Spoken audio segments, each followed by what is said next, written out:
জানাজা দিয়ে শুরু হয় পাকিস্তানের আজাদ কাশ্মীরের সকাল। ভারতের ক্ষেপণাস্ত্র হামলায় গুঁড়িয়ে যায় আজাদ কাশ্মীরের মুজাফফরাবাদের বহু বেসামরিক ভবন, এমনকি ধ্বংস হয়ে যায় মসজিদও।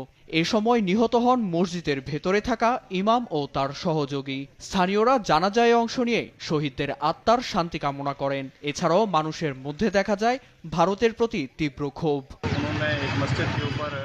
গতরাতে তারা মসজিদে আক্রমণ করেছিল। একজন ইমাম, মসজিদের কর্মচারী ও এলাকার একজন ব্যক্তি সেই সময় মসজিদে উপস্থিত ছিলেন। তারা শহীদ হয়েছেন। আল্লাহ তাদের শহীদ কবুল করুন। ইনশাল্লাহ আমরা এর প্রতিশোধ নেব এবং উপযুক্ত জবাব দেব। একই দৃশ্য দেখা গেছে পাকিস্তানের পাঞ্জাব প্রদেশেও। পাঞ্জাবে মুরিদকে শহরে হামলায় নিহত হন অনেকে। জনসাধারণের সাথে জানাজায় অংশ নেন সামরিক ও বেসামরিক কর্মকর্তারা। পাকিস্তানি পতাকা মুড়িয়ে শহীদদের জানানো হয় শেষ সম্মান।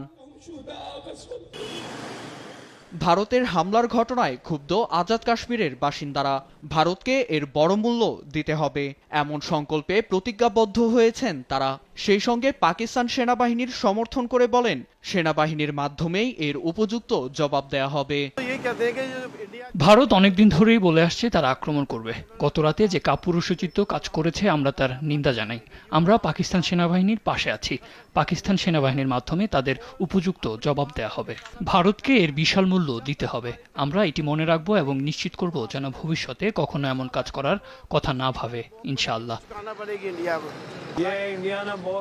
পাকিস্তানকে উস্কে দিয়ে ভারত মারাত্মক ভুল করেছে। এটা কোনো ছোট ব্যাপার নয়। দেখা যাক এটা তাদের কোথায় নিয়ে যায়। তারা হয়তো ভাবছে যে তারা নিয়ন্ত্রণে আছে, কিন্তু এই ভুল পদক্ষেপের জন্য তাদের চরম মূল্য দিতে হবে। ভারত এখন ধ্বংসের পথে এগিয়ে যাচ্ছে। পাকিস্তান শাসিত কাশ্মীরে হামলায় সাধারণ মানুষের আক্রোশ তীব্র আকার ধারণ করে। ভারত পাকিস্তান বহু দশকের দ্বন্দ্ব মোড় নিয়েছে যুদ্ধের দিকে। বিগত ২০ বছরের মধ্যে সবচেয়ে ভয়াবহ সীমান্ত সহিংসতায় জড়িয়েছে দুদেশ।